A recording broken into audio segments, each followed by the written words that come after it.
आपणासमोर विषय मांडू इच्छिते खेळ ठरवलेले बालपण. सर्वप्रथम माधवराव खर्डे पाटील यांच्या स्मृतीला विनम्र उद्यापन करून मी माझ्या आजच्या भाषणाच्या विषयास सुरुवात करते. प्रत्येकाच्या आयुष्यातील एक सुंदर आणि निर्मळ आठवण म्हणजे बालपण.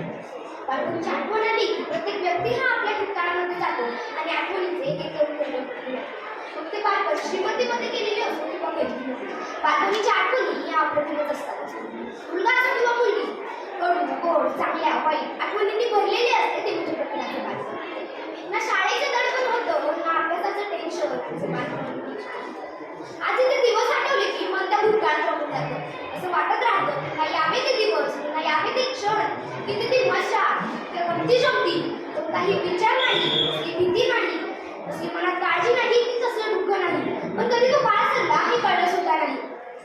लाटेने की काळाने गेला तो किनाऱ्यावरचा वाळूचा किल्ला, पोहऱ्याच्या रशीला लावलेला तो कोलबीच्या झाकणाचा विला. हरवली कुठेतरी ती शाळेतली मूल्य शिक्षणाची वही, विनुषा मार्गाच्या प्रगती पुस्तकावर मारलेली बाबांची प्रतिसंधी. कुठे गेले ते चालताना पॅक पॅक आवाज करणारे पायातले फूट. मी नाही देण्याचा माझं चॉकलेट मुलं ती आवडलेली घट्टमूळ. किती जिव्हाळा होता डोकं टेकवलेल्या आईच्या हाताच्या उशी. ब्लँकेट जास्त ऊब होती त्या मायेच्या कुशी. हरवला तो प्रेमाचा घास, चिवताई दाखवत आईने भरवलेला घास.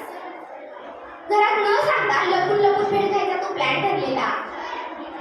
कुठे गेले ते जत्रेतले म्हातारीचे गोडगोड केस, अ आ इ ई पाठीवर लिहिणारा तो कडूकुनी पळवला. कशाला आलंय आपल्याला शहाणपण. हरवलं त्यात ते सुंदर बालपण, ते सुंदर खेळ, त्या सुंदर आठवणी. लहानपणी माणसाकडे पैसा नव्हता पण वेळ होता. पैठे खेळ, मटांगणातील खेळ सर्वांनी एकत्र येऊन खेळले जायचे. त्यामुळे एकमेकांविषयी ओढ होती, प्रेम होतं. पण आता सगळंच काही बदललंय बरं का. घडलंय बिघडलंय ते कसं तेच बघा ना. आताची मुलं आजूबाजूला बसतात, त्यांचा एकमेकांशी संवाद नसतो. सगळी डोकी ही मोबाईलमध्येच असतात. आजीकडे सुट्टीला आलेली नातवंड देखील आजीशी संवाद न साधता मोबाईलमध्येच गुंतलेली असतात. आजकालच्या मुलांचं लहानपण एकदमच गुरफटून गेले हे ऐकायला विचित्र वाटेल. पण बघा ना, शाळा, क्लासेस, वेगवेगळ्या ऍक्टिव्हिटी यामध्ये मुलं इतकी बिझी झालेत की त्यांना लहानपणी एन्जॉयच करता येत नाही. घरी आली की शाळेचा अभ्यास, क्लासचा अभ्यास आणि त्यातून वेळ मिळाला तर काय, हातात मोबाईल. त्यांचा एकमेकांशी संवादच होत नाही. मोठं झाल्यावर पैसा हातात येतो पण वेळ हातात येत नाही.